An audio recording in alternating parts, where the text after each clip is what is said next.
পশ্চিমবঙ্গের শিক্ষকদের মামলায় রাজ্যকে বিরাট নির্দেশ কলকাতা হাইকোর্টের।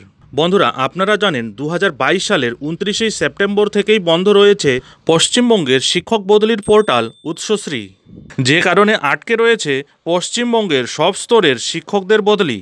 এর জন্য হাইকোর্টে দায়ের করা হয়েছে একাধিক মামলাও। কিছুদিন আগেই এই নিয়ে কলকাতা হাইকোর্টের তোপের মুখে পড়েছিল রাজ্য।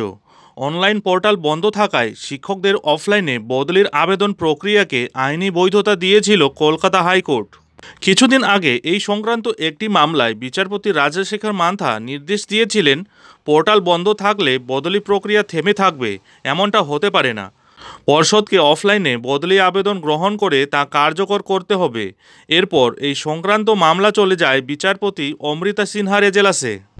গত সোমবার শিক্ষকদের বদলি সংক্রান্ত একটি মামলায় প্রাথমিক শিক্ষা পর্ষদের আইনজীবী জানান, অফলাইনেও বহু বদলি সংক্রান্ত আবেদন জমা পড়েছে, তবে সেগুলি কার্যকর করার জন্য একাধিক তথ্য প্রয়োজন। সেই তথ্য না পেলে বদলির আবেদন কার্যকর করা সম্ভব নয়। তাই রাজ্যের কাছে উৎসশ্রী পোর্টাল খুলে দেওয়ার জন্য আবেদন জানিয়েছে পর্ষদ। তবে রাজ্য এখনও এ নিয়ে কোনো জবাব দেয়নি। এরপরই এদিন মামলার শুনানিতে ঠিক কতদিনের মধ্যে উৎসশ্রী পোর্টাল খোলা হবে সেই সংক্রান্ত তথ্য জানানোর নির্দেশ দেন বিচারপতি অমৃতা সিনহা। একবার সেই তথ্য এলে তারপরই বদলি সংক্রান্ত মামলাগুলির বিষয়ে সিদ্ধান্ত নেওয়া হবে বলে জানিয়েছেন বিচারপতি। আগামী সেপ্টেম্বরে এই মামলার পরবর্তী শুনানি রয়েছে কলকাতা হাইকোর্টে। এবার সেই শুনানির দিন আদৌ কি উৎসশ্রী পোর্টাল আবার খুলে দেওয়া হবে তা তো সময়ই বলবে। এখন সেই শুনানি পর্যন্ত রাজ্যের হাজার হাজার শিক্ষক ও শিক্ষিকাদের বদলির জন্য অপেক্ষা করা ছাড়া আর কোনো উপায় নেই।